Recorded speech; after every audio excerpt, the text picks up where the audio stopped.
दोस्तों, सब बोलते हैं पढ़ाई में मन लगाओ, एग्जाम आने वाले हैं, एग्जाम में अच्छा स्कोर करना है। हर बच्चे के टारगेट्स अलग अलग हैं। किसी को टॉप करना है तो किसी को केवल एग्जाम पास करना है। पर चाहे आपका गोल कुछ भी हो, उसे पाने के लिए एक काम जो आप सभी को करना ही पड़ेगा, और वो है पढ़ाई। और वो कैसे होगी? जब आपका मन पढ़ाई में लगेगा। और वो कैसे होगा? जब बिना किसी के कहे आप अपने आप पढ़ने बैठोगे। और ऐसे में जाहिर सी बात है, एक सवाल सभी स्टूडेंट्स के मन में आता है कि पढ़ाई में मन कैसे लगाएं? तो दोस्तों, अगर आप किसी एग्जाम की तैयारी कर रहे हो और आपका पढ़ाई में मन नहीं लग रहा है, आप पूरे फोकस के साथ नहीं पढ़ पा रहे हो, तो ये वीडियो एंड तक देखना, क्योंकि आज के इस वीडियो में मैं आपको 7 वो तरीके बताऊंगा जिनसे आपका भी मन पढ़ाई में लगेगा। तो दोस्तों, मेरा नाम है मिस्टर प्रोटॉन का भाई mister electron. So let's begin. Number 7, find purpose of study. दोस्तों, इंसान की ये प्रवृत्ति है, नेचर है कि वो कोई भी काम तभी करता है जब उसे उस काम के बदले कुछ आउटकम मिलता है। आउटपुट क्लियर हो तो प्रोसेस में मजा भी आता है। जैसे मैं अगर आपको बोलूं कि आपको केवल 10 दिन करेले का जूस पीना है, इसके बदले आपको 1 लाख रुपए मिलेंगे, तो आप वो करेले का जूस पीने के लिए भी तैयार हो जाओगे, क्योंकि आउटकम क्लियर है। ऐसे ही आपको एक पर्पस फाइंड करना है कि आप पढ़ाई क्यों कर रहे हो, पढ़ाई करने का रीजन क्या है। कोई बोलेगा मुझे टॉप करना है, कोई बोलेगा मुझे नौकरी चाहिए, इसलिए पढ़ाई कर रहा हूँ। आपका गोल या पर्पस जो भी हो, उसे याद रखो।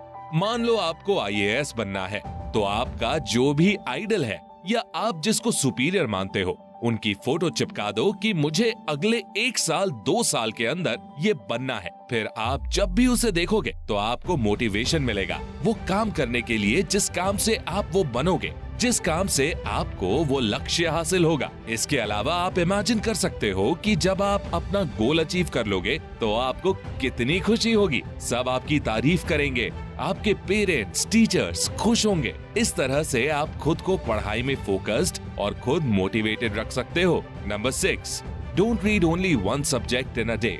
ज्यादातर स्टूडेंट्स क्या करते हैं कि वो एक दिन में किसी एक सब्जेक्ट को लेकर बैठ जाते हैं और पूरा दिन उस एक सब्जेक्ट को ही पढ़ते रहते हैं। मान लो आप सुबह साइंस पढ़ने बैठे तो कुछ घंटों के बाद आपका इंटरेस्ट गिरने लगेगा। इसलिए अलग अलग सब्जेक्ट, एक दिन में कम से कम 2 सब्जेक्ट जरूर पढ़ें। साइंटिफिक रिसर्चर्स का भी यही कहना है कि जब हम एक दिन में एक ही सब्जेक्ट को पढ़ते हैं तो बाद में कुछ समय बाद हमें उस सब्जेक्ट को पढ़ने में आलस आने लगता है, और इसी वजह से जो आप पढ़ते हो वो आपको पूरी तरह से याद नहीं रह पाता और सोचते हैं कि मैं जो पढ़ रहा हूँ वो तो मुझे याद ही नहीं रहता। इससे बचने के लिए आपको एक दिन में किसी एक ही सब्जेक्ट को नहीं पढ़ना, बल्कि अलग अलग विषयों पर भी ध्यान देना है। एग्जाम टाइम है तो फिर बात अलग है। एग्जाम के वक्त जिस सब्जेक्ट का पेपर होता है, हम पूरा दिन उसी सब्जेक्ट को पढ़ते रहते हैं, ये सही है। लेकिन यहाँ मैं बात कर रहा हूँ एग्जाम टाइम से पहले की, जब आपके ऊपर किसी तरह का प्रेशर नहीं है, तब आपको तो एक दिन में कम से कम 2 सब्जेक्ट्स पढ़ने हैं। नंबर 5, नॉट मगर, अंडरस्टैंड। दोस्तों, मैंने बहुत से स्टूडेंट्स को देखा है जो चीजें समझने के बजाय रटने के ऊपर ज्यादा ध्यान देते हैं, और यही कारण है कि पढ़ाई में इंटरेस्ट लूज होता जाता है।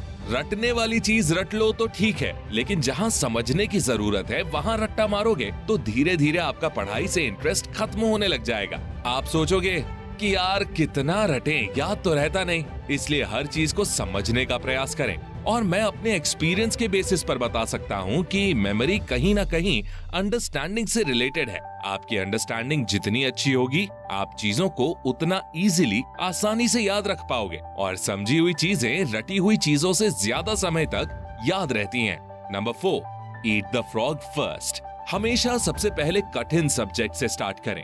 जी हाँ दोस्तों, जब भी आप पढ़ने बैठे तो सबसे पहले उस सब्जेक्ट को पढ़ना शुरू करें जो कि आपको सबसे ज्यादा कठिन लगता हो, जिसमें आपका बिल्कुल इंटरेस्ट नहीं है, या फिर आप खुद जानते हो कि आपको सबसे ज्यादा उस सब्जेक्ट को टाइम देने की जरूरत है। क्योंकि अक्सर होता क्या है दोस्तों कि हम हमेशा उसी सब्जेक्ट को पढ़ने की कोशिश करते हैं जिस सब्जेक्ट में हम अच्छे हैं, या जिस सब्जेक्ट को पढ़ने में हमें इंटरेस्ट आता है, जिस वजह से हम अपनी पढ़ाई का ज्यादातर समय अपने फेवरेट सब्जेक्ट में ही गुजार देते हैं और अपने कमजोर सब्जेक्ट की तरफ ध्यान ही नहीं देते। इसी वजह से जब भी पढ़ाई स्टार्ट करें, इससे आपको 2 फायदे होंगे। पहला, आपको जो सब्जेक्ट कठिन लगता था वो भी धीरे धीरे आपके लिए इजी बनता जाएगा। और दूसरा, आप बचे समय में अपने पसंद के सब्जेक्ट को तो आसानी से पढ़ लोगे। सुबह में energy level, focus, concentration level comparatively ज्यादा होता है, इसीलिए आप कठिन सब्जेक्ट को इजीली समझ जाओगे। Number 3, create good environment for studying. चलिए बात करते हैं एक और सबसे महत्वपूर्ण टिप के बारे में।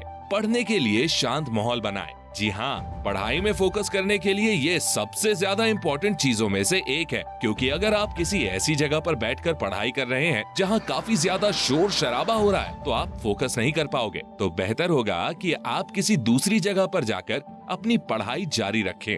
लेकिन ये तो बात हुई तब की जब आपको शांत माहौल चाहिए हो। इसके साथ ही आप पढ़ाई के दौरान सॉफ्ट इंस्ट्रूमेंटल म्यूजिक सुन सकते हो, जो स्ट्रेस को कम करता है और पढ़ाई में फोकस बनाए रखने में मदद करता है। नंबर 2, दोस्तों अगले टिप की बात करते हैं, जो कि है आपको हमेशा पढ़ाई में क्वालिटी पर फोकस करना चाहिए, ना कि क्वांटिटी पर। कभी भी बहुत ज्यादा पढ़ने की कोशिश मत करो, केवल जितना पढ़ें उसे अच्छे से याद रखें। बहुत से स्टूडेंट्स बहुत सारी चीजें पढ़ लेते हैं, लेकिन उन्हें याद कुछ नहीं रहता है, इसलिए कम पढ़ें और अच्छा पढ़ें। एक चैप्टर ही पढ़ें, लेकिन उस चैप्टर को इस तरह से पढ़िए कि उसमें से कोई भी क्वेश्चन आएगा तो आप उसका आंसर दे पाओगे। Number 1, reward yourself. जिस तरह वो आप दूसरों को गिफ्ट देकर उनका मोटिवेशन बढ़ाते हैं, उसी तरह से आपको खुद को भी गिफ्ट देकर मोटिवेट करते रहना चाहिए। भले ही ये आपको थोड़ा सा अजीब लगे, लेकिन लॉन्ग टर्म में ये आपको काफी ज्यादा मदद करेगा। जब आप कोई बड़ा टास्क कंप्लीट कर लेते हो, फॉर एग्जाम्पल आज सुबह आपने डिसाइड किया कि आज मुझे ये चैप्टर इतना कंप्लीट करना है, अगर हो जाता है तो खुद को कुछ भी रिवॉर्ड दो। हाई डोपामीन वाले दिन की शुरुआत करो लो डोपामीन एक्टिविटी से, और दिमाग को बोलो कि आज अगर तूने मेरा साथ दिया ये एक चैप्टर खत्म करने में, तो मैं तुझको शाम को ढेर सारा डोपामीन दूंगा। तो दोस्तों अब वीडियो को सम अप करते हैं। आपको आपके दिन की शुरुआत करनी है कठिन सब्जेक्ट से, और एक दिन में कम से कम 2 सब्जेक्ट पढ़ने हैं। खुद को रिवॉर्ड देना है, चीजों को रटने के बजाय समझने पर ध्यान देना है। और last but not the least, आपकी लाइफ में कोई पर्पस होना चाहिए पढ़ने का, कि आप पढ़ क्यों रहे हो। वीडियो को मैं एक मोटिवेशनल लाइन के साथ एंड करूंगा। रुकावटें तो आएंगी जिंदगी में, डर भी लगेगा, निराशा भी होगी, लेकिन वो मंजर बड़ा खूबसूरत होगा जब कामयाबी शोर मचाएगी। तो दोस्तों आज की वीडियो में बस इतना ही। अगर आपको ये वीडियो पसंद आया तो इसे लाइक जरूर करें, अपने सभी दोस्तों के साथ शेयर भी करें, और ऐसे ही अमेजिंग वीडियोस के लिए चैनल को सब्सक्राइब करके बेल आइकन प्रेस करना बिल्कुल मत भूलना। मैं मिलता हूँ आपसे नेक्स्ट वीडियो में, तब तक के लिए take care, love you all and all the best.